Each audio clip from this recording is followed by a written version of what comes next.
میرے نبی نے کتنے معجزے دکھائے مکے میں، نہیں کلمہ پڑھا۔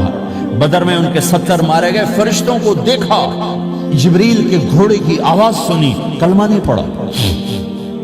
خندق میں شکست ہوئی، کلمہ نہیں پڑھا۔ پانی نکلتے دیکھا انگلیوں سے، کلمہ نہیں پڑھا۔ ایک بکرے کا ایک بازو پکایا، ایک بازو بکرے کا، ایک اگلا جو بازو ہوتا، اور 40 آدمیوں نے کھانا کھایا اور ایک بوٹی کم نہیں ہوئی، ایک بوٹی کم نہیں ہوئی، کلمہ نہیں پڑھا۔ لیکن جب میرے نبی نے کہا جاؤ معاف کیا تو سارے ہی کلمہ پڑھ گئے کہ واقعی یہ اخلاق نبی کے ہو سکتے۔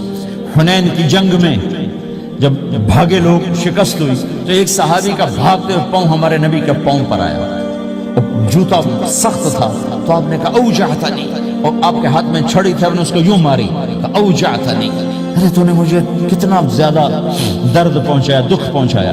وہ بیچارے پگھل کے رہ گئے اور پریشان ہو گئے، اور فرماتے ہیں سارا دن میں پریشان، ساری رات پریشان کہ اللہ کے نبی کو میں نے تکلیف پہنچائی، اب میرا کیا بنے گا۔ اگلا دن ہوا تو اعلان ہو رہا تھا بھائی جس کا پاؤں نبی کے پاؤں پہ آیا تھا اس کو اللہ کے نبی بلا رہے ہیں۔ تو صحابی کہنے لگے میں نے سمجھا بس اب میری تو دنیا بھی گئی اور آخرت بھی گئی، اب میرے اوپر کیس بنے گا اور مجھے ڈانٹ ڈپٹ بھی ہوگی، میرا کتنا بڑا گھاٹا نقصان ہوگا۔ یہ حاضر ہوئے ڈرتے ڈرتے، تو آپ نے فرمایا میرے بھائی کل میں نے تمہیں چھڑی ماری تھی، وہ مجھے معاف کر دینا، اور یہ 80 اونٹ تمہیں ہدیہ دیتا ہوں، 80 کیملز یعنی 80 پراڈو، 80 رینج روور کا یہ میری طرف سے تمہیں ہدیہ ہے۔ وہ حیران پریشان، یہ میرے نبی کے اخلاق ہیں، یہ میرے نبی کے اخلاق ہیں۔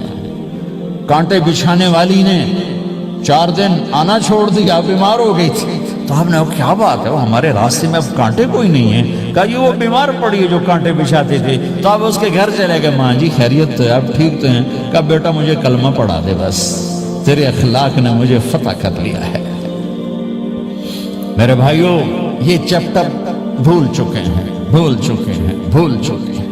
جب تک یہ چیپٹر زندہ نہیں ہوگا زندگی اسلامی نہیں بنے گی، معاشرہ اسلامی نہیں بنے گا، اور آگے قوموں کے لیے اسلام کا دروازہ نہیں کھلے گا۔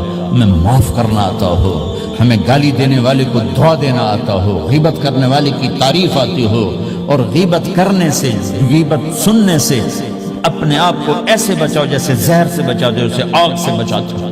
ایک دوسرے کو نفرت کا بول نہ بولو ورنہ ساری زندگی تباہ و برباد ہو جائے گی۔ میرے رب کی قسم، میرے نبی نے کہا ایک زبان کا بول انسان بولتا ہے اور جہنم کی گہرائیوں میں گر جاتا ہے، اور ایک زبان کا بول انسان بولتا ہے اور جنت کے درجات پر چڑھ جاتا ہے۔